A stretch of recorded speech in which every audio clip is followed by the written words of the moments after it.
pretty people. How is everybody today? So I'm at the creek. I'm in my chair. There's our girls. Why am I messing with my hair? There's our girls waiting patiently for Mama to pray. So I'm going to do a little bit longer video. I'm going to do an experiment here and talk about EMDR. Looks like I have 2 sessions left, and I just want to put it out there to anyone suffering from CPTSD that yes, it's a little less effective. It's most effective with single incident trauma, is what I've learned. And complex post-traumatic stress disorder is a little different. Our brains, those of us who walk this world with this, our brains are wired different.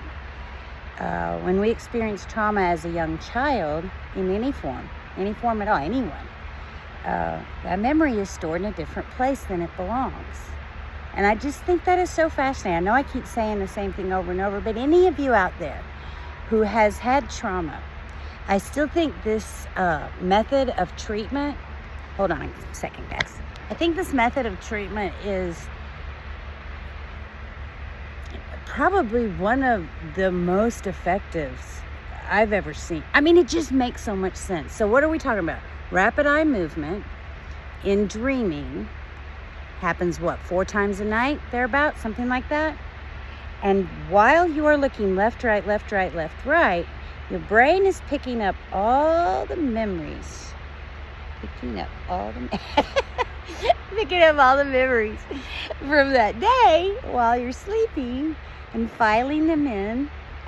Maybe not the frontal cortex, but the cortex, some part up here. I'm not a scientist. And they get stored where they're supposed to go, long-term, short-term, necessary, memory, emotion, all of that stuff gets in there. But when a traumatic memory happens, especially to a child, but to an adult too, anyone at all, the adrenaline, the endocrine system kicks into high gear. And when the endocrine system kicks in and you get into fight or flight, you've got a flood of adrenaline, cortisol. Is it cortisol? All those stress hormones that enable your body to run, freeze, fawn, or fight. So the blood rushes to the muscles away from the stomach, the eyes, do they dilate to see better? I don't know. Anyway, all that stuff happens. So that memory, because of that fight or flight response, gets stored in the wrong place. Well, I think with most folks, they usually get it worked out. I don't know what normal people do. I have no idea. I am not even close to normal. But I love life. All right, so what am I trying to say, folks?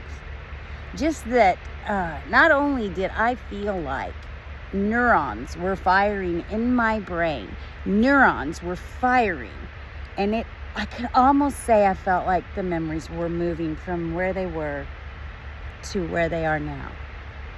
And it has to be true because I don't have the trauma, I don't have the emotional response that I had when I bring up the memory.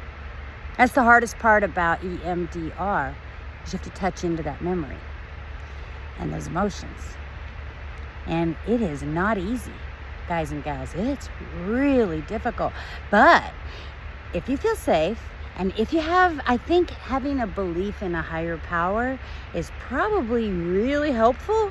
I know it's helpful for everything else, so why not? There's 2 in this context that can be your main safety net, is having that belief.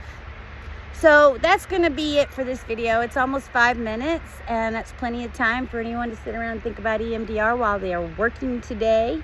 I hope you all have a fantastic day, whatever you're doing today. Let's say bye to the dogs. Oh, and there's our creek, of course. Here's our creek. And if you hear engines in the background, it's from the train people they're going to speed the train up. I don't like that. But it's okay. I don't care. God has us. All right, here's our girls. Say bye. Say bye, pretty people. Bye, pretty people. We love y'all. Have a great day, everybody. God bless.